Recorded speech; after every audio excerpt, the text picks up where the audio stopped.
and welcome to another Cigar Box Guitar blues short. So I'm Sean from Coda Guitar, and this is lesson number 2 of the sort of short little technique riffs, which are hopefully really good for people of like beginner, intermediate level, to help sort of give you really sort of like key technical areas that will help sort of combine. There's 5 of them in total to improve your playing.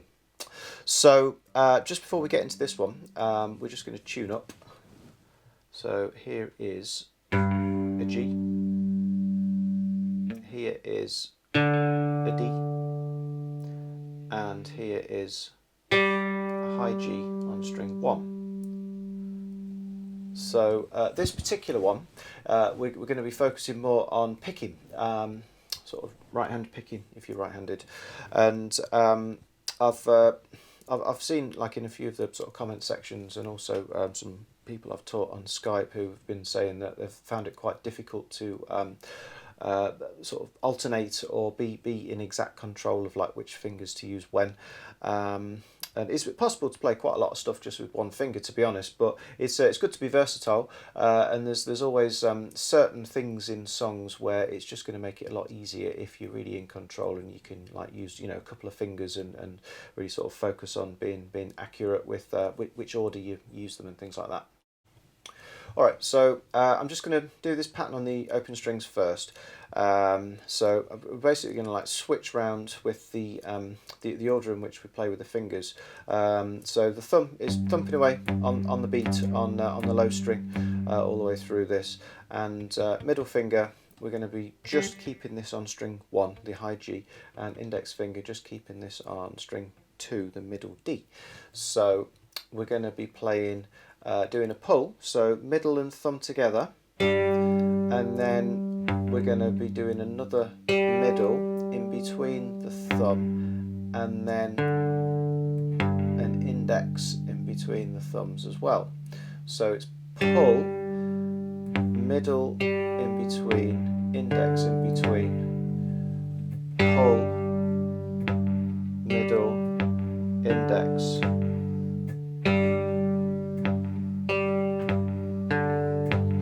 And then the second pattern is just going to flip the fingers round. So we're now doing a pull with the index and another index and then a middle at the end. So this index is in between the thumbs, this middle is in between the thumbs, index, index, middle.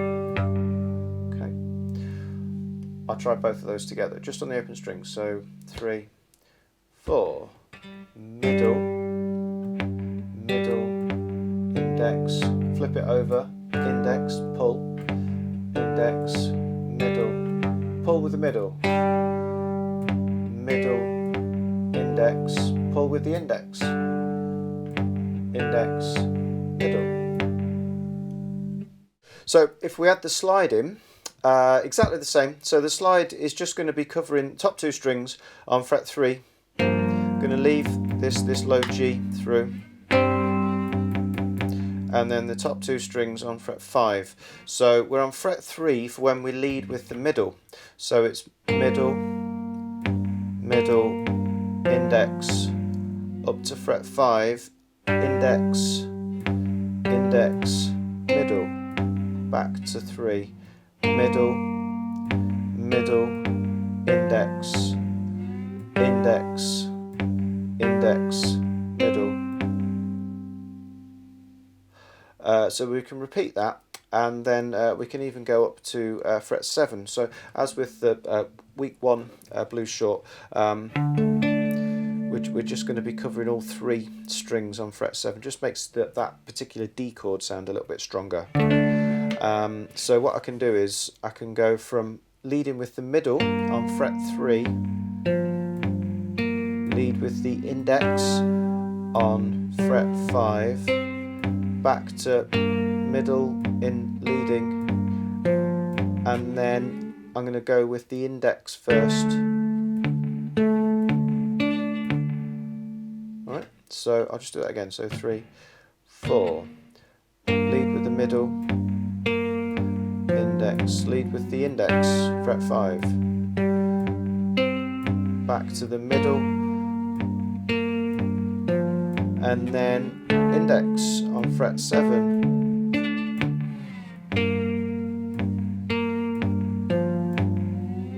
index, middle, index.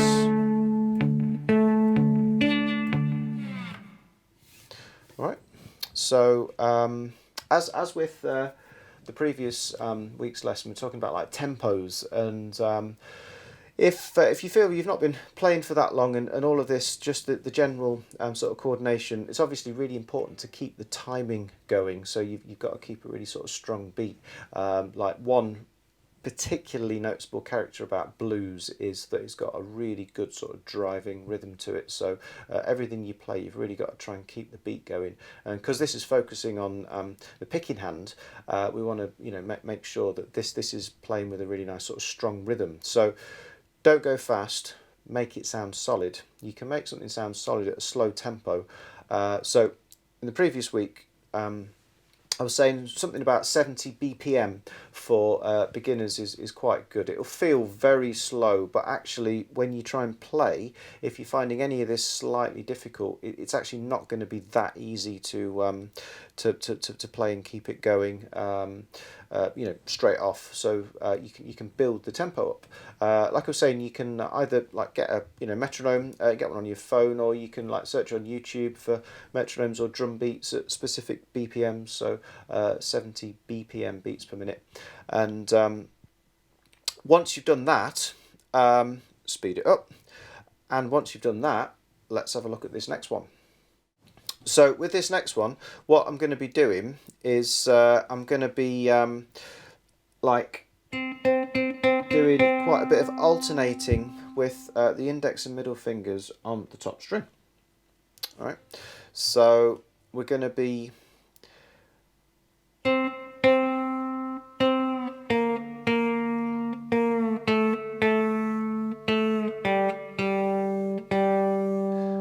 playing with a slight gap. It's not a completely regular rhythm. So I'm just playing string 1 here. I don't need the slide to cover the middle D string, so I'm just on the high G, so you can actually like angle slightly without catching the frets. So I'm playing index, middle, index, middle, index, middle, index, middle, index, middle, index, middle. So it's a bit of a funny kind of reverse picking pattern. So we're leading with the index, leading with the middle, leading with the index, leading with the middle. And if you can hear rhythmically, we've got that note. The second note on every fret is a bit longer, so it's index, middle, longer, index, middle, index, longer, middle, index, middle, index, and then we've got to try and put the thumb in as well. This is probably a little bit more difficult than the previous one.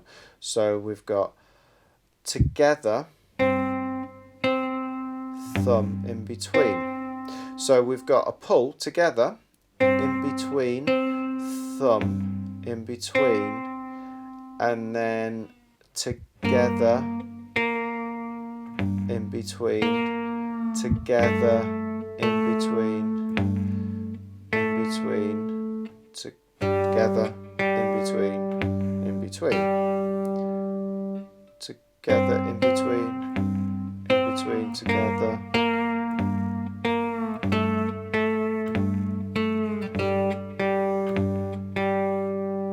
Speed it up a bit. You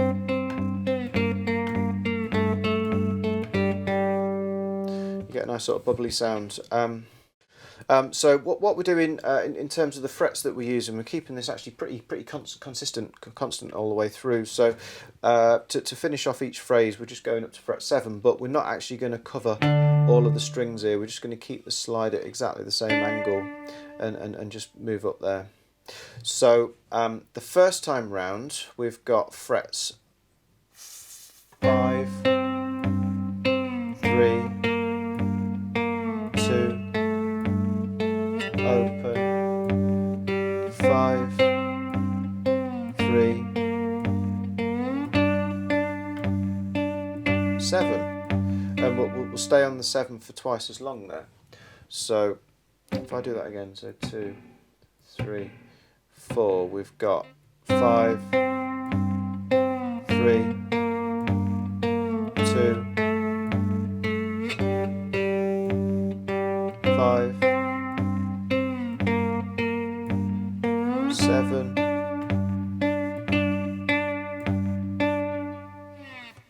right?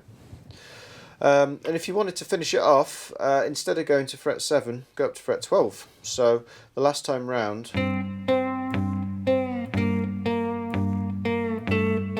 so this time, instead of going to fret 7, I'm just going to go to fret 12. And then just do the same pattern up there, basically. Yeah, as with the others, start slow, about 70, something like that, and build it up. It works quite nicely if you get like a nice good sort of solid tempo to that one.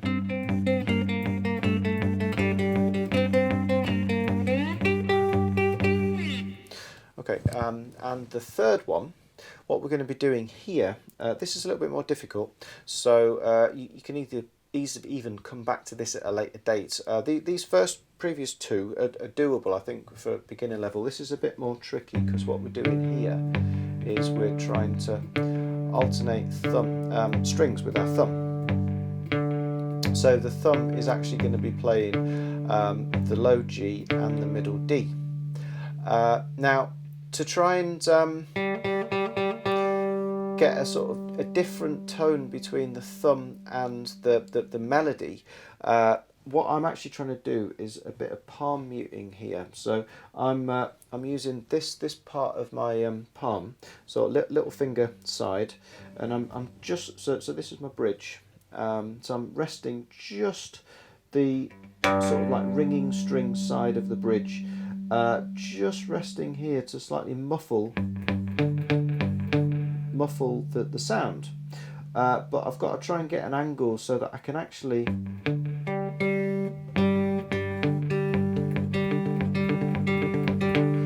muffle or dampen strings low G and middle D, but try and keep this high one ringing out. So you see I've got a slightly diagonal position there, and so you've just got to like faff around with that a little bit to try and find, not muting that one, there we go, something like that, muted, not muted. You've just got to try and find a position where it feels comfortable and you're happy with the sound.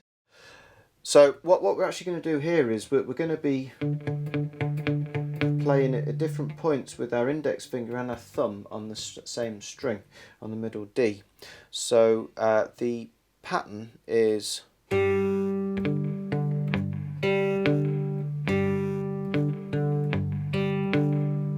that's a pull with the middle finger on the top G, thumb goes straight into the D, index comes in straight afterwards on the same string, thumb, middle on the top G, thumb on the middle D again. So it's thumb, thumb, thumb, thumb, and pull, thumb, index on the D, thumb, middle on the G, thumb, pull, thumb, index, thumb, middle, thumb.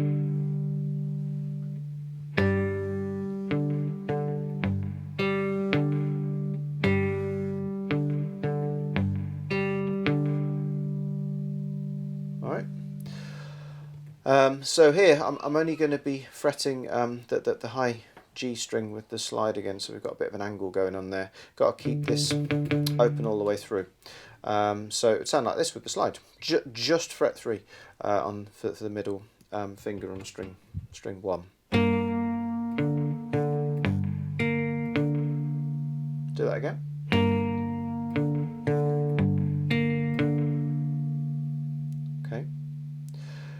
Now, just to start with, let's do exactly the same thing on fret 5.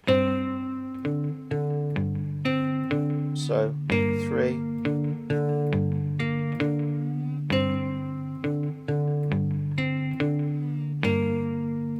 a bit slower maybe. So the only sort of hand coordination that we've got to worry about is just moving up and down from fret 3 to fret 5 with the slide. So all the difficulty is happening down here. However, what we could do, so I'd definitely repeat that, try and get a nice flow, because that's quite difficult.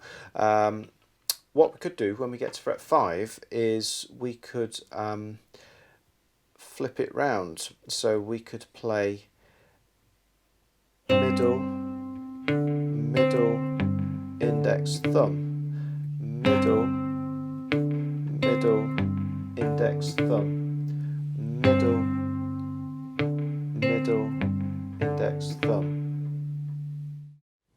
So I'm just going to do this on the open strings for a minute because it's a little bit funny. So we've got middle, thumb, index, thumb, middle, thumb. Then we've got middle, another middle, index at the end. So we've got middle, index in the middle, and then middle, index at the end. So middle, index, middle, middle, middle, index.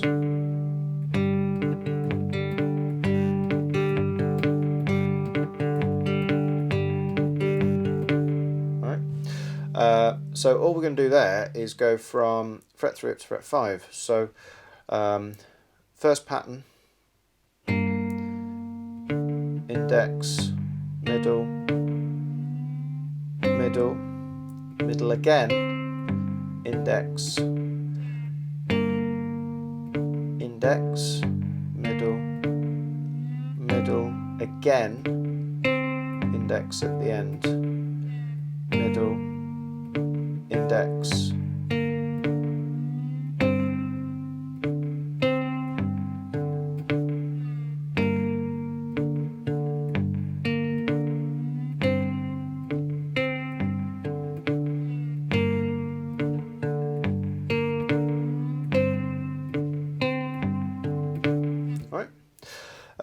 and then you can just mix it up. So instead of always going up to fret 5, you can start down on fret 3. As with the others, you can go up to fret 7, but we're still only just going to be using the slide on the top string, so we're not going to cover any others. So I could go index, middle, middle, middle, index, back again, index, middle, and then middle, index, start again, middle again, finish with middle, index, index, fret 7, middle again, and then if you want to finish the whole thing, we'll go up to fret 12 just like we did before. So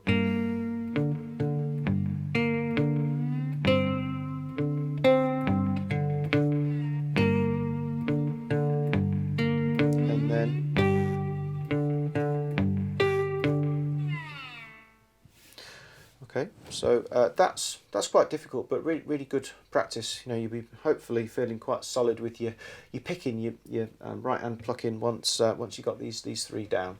I would probably definitely recommend doing that one slowly, about 70, and build it up, because you know, consistency is much better than speed if you've not been playing for that long.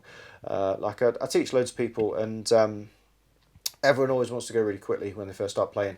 Often it's because if you play an actual song that you know what it should sound like. So you're trying to make what your version sound like the original straight off, and you know, most songs have got quite a bit of energy. That's what kind of gives them their sort of great character. And so if you play them too slow, they sort of feel a bit boring. But you've got to treat it as an exercise and speed it up, and then everything will just sound loads more consistent, loads more sort of like confident. If your playing sounds confident, if you feel confident, you'll play much better. So I hope that was useful. Please subscribe to the channel if you like what we're doing here, and check out number 3 next week or in the next few days, which is going to be looking at hammer-ons and pull-offs, just sort of like little combination riffs that we can do there. So look forward to seeing you again soon on Coda Guitar.